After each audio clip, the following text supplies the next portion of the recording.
तो हेलो दोस्तों, नमस्कार। और आप सभी को बता दें कि ट्रेनिंग स्टार खेसारी लाल यादव होली के जलवा लेकर आ गए हैं। तो दोस्तों, आप सबको बता दें कि ट्रेनिंग स्टार खेसारी लाल यादव और अमरपाली दुबे एक साथ डांस करते हुए नजर आ रहे हैं।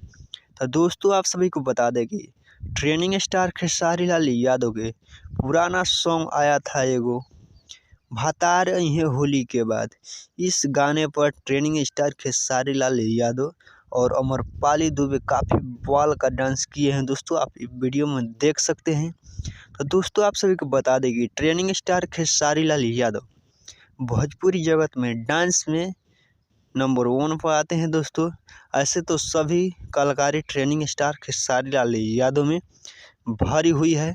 तो दोस्तों, आप सबको बता दें कि ट्रेनिंग स्टार खेसारी लाल यादव एक ऐसा कलाकार है कि जो बाचा बाचा इनका नाम जान रहे हैं। दोस्तों, आप लोगों का क्या राय है ट्रेनिंग स्टार खेसारी लाल यादव के बारे में, कमेंट में ज़रूर बताइएगा। तब के लिए जय हिंद।